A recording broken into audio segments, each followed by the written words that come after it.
Hey everyone, it's Rachel from Sugar Maple Farmhouse, and today I'm getting Halloween ready and I'm going to show you how to make these DIY snake wreaths.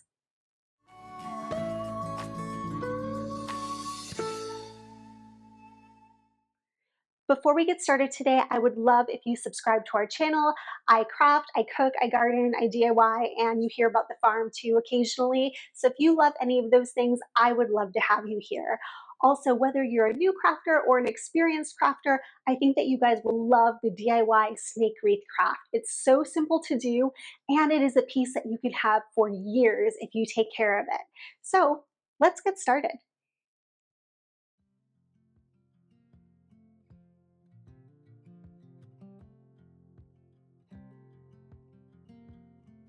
To get started, you're gonna spray paint grapevine wreaths. So these wreaths I actually bought from Michael's last Christmas. They had these in store and I bought them because I thought I would need them for Christmas, and it turns out I didn't, so I saved them. I knew I wanted to do this craft this year for Halloween, and I knew these were going to be perfect for the snake wreath craft.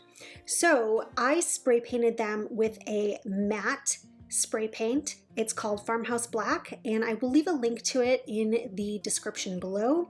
In fact, I'll leave a link to all of the supplies in the description below.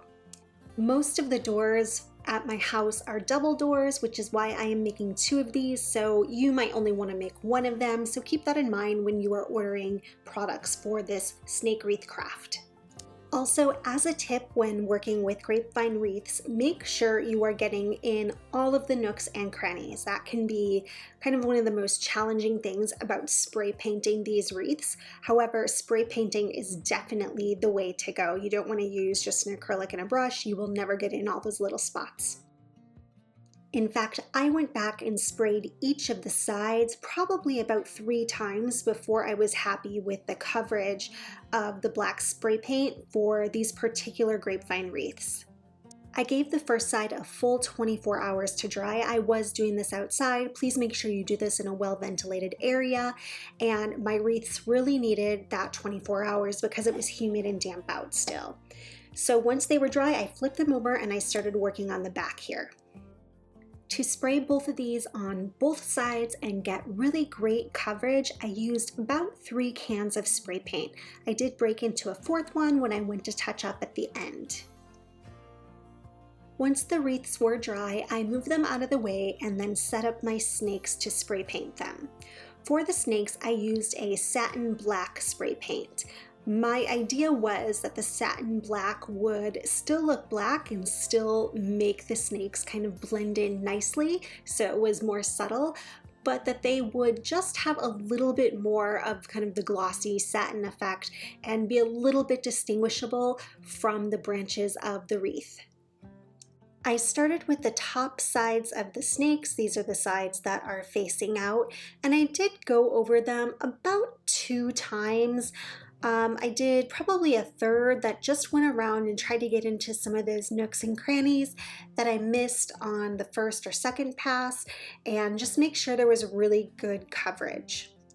You do have to spray paint both sides of the snakes, and the reason is because not only are the grapevine wreaths kind of see-through, but some of the snakes stick off of the wreath, some of them wrap around, and you really just don't want any of that color showing through. You want to give it that nice Halloween-y, kind of witchy wreath impact with making all of the snakes black on top of the black wreath.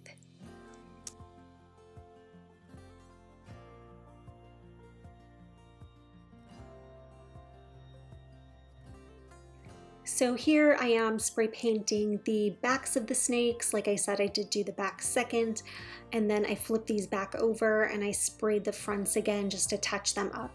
You really want to make sure when you are spraying them that you get in all the crevices and get in all the angles.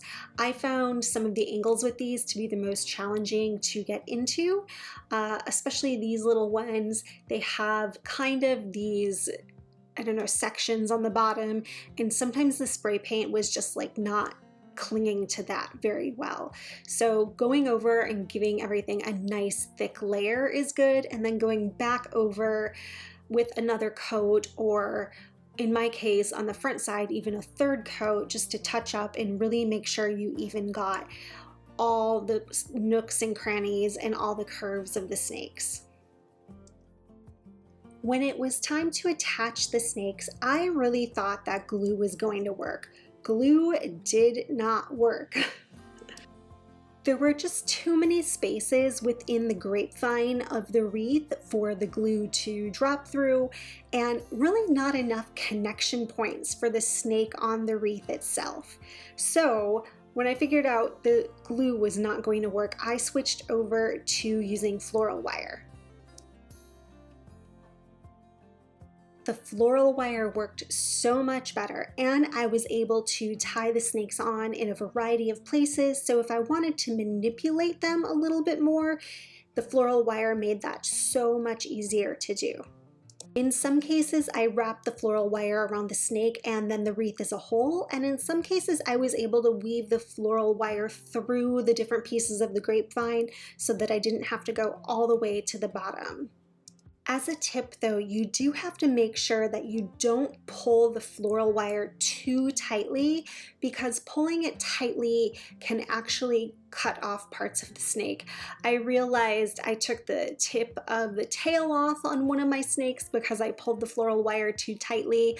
I ended up just tucking it in, and then I almost cut the head off of another snake before I realized, oh, that's way too tight and that's not going to work. These snakes are different forms of plastic. Some of them are, I think some of them are rubber, some of them are more dense plastic that doesn't bend, some of them do bend.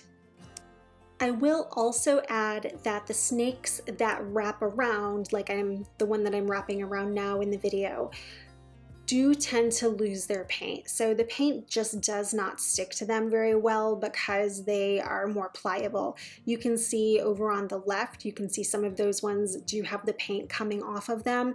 So I touched this up at the end, and I will show you that at the end and what I did to make this work, since there are two different kinds of spray paint on here. But those snakes, I don't know if I would use them again. I liked the effect that they gave, but really they were kind of difficult to work with. I also had those snakes break on me. So not only did the paint not stick, but the snakes themselves broke.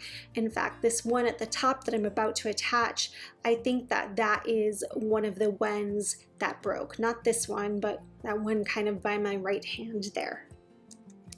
Luckily, it only happened with that one snake, but that one snake did actually end up tearing twice.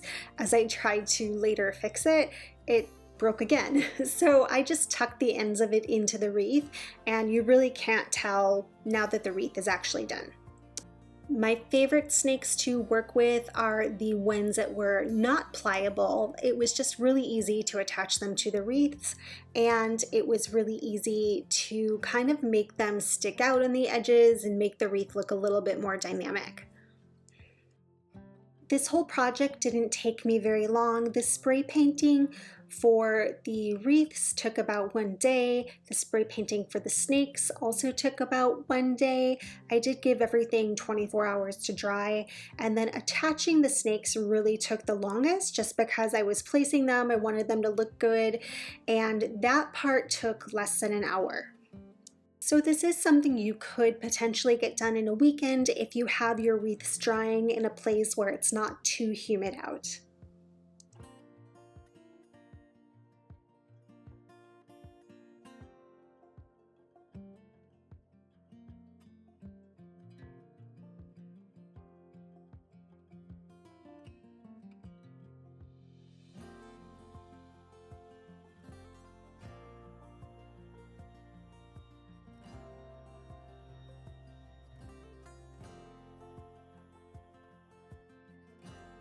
Once my wreaths were all put together, I went and I touched up the paint. I didn't want to see the floral wire, so I took the spray paint that I sprayed the snakes with and I sprayed the floral wire. I also at this point sprayed any of the spots on the snakes where the paint had come off.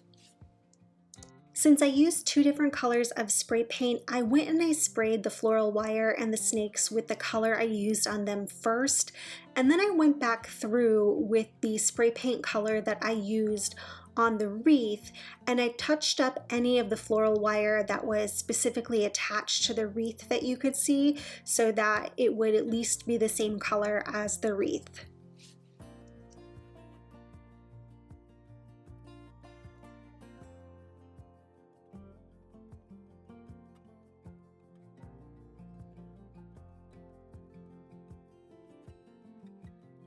I let them dry outside for a few hours before bringing them inside to let them finish drying inside overnight. It was really humid here, like I said, and once they were dry almost to the touch, I felt that it would be better for them to complete drying and cure a little bit more inside where it was not humid. Here's how they look inside now. I hung them with just some suction cups that I stuck to the window, and I used more floral wire to attach them to the little hook on the suction cups. I put these inside because I do not think that you should have these exposed to the elements. So if you have a front porch that has an overhang, I think you could probably get away with putting them on a front porch or something like that as long as they are covered. I do have a covered front porch, but I really wanted them inside to enjoy them inside. Also, I didn't want to have to worry about kind of the humidity or anything impacting the paint further.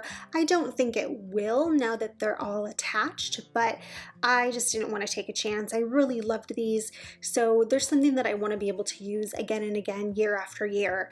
I'm probably going to buy wreath boxes to store them in so that they don't get shoved in a plastic bag and just put in our storage space, and that way they don't get crushed.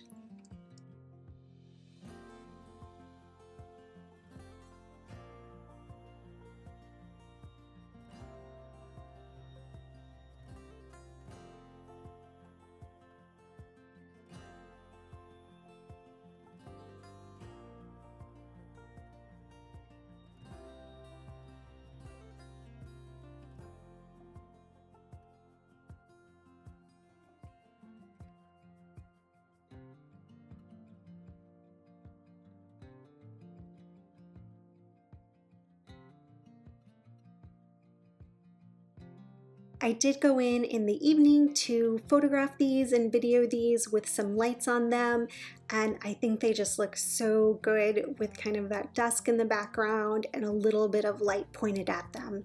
What do you guys think?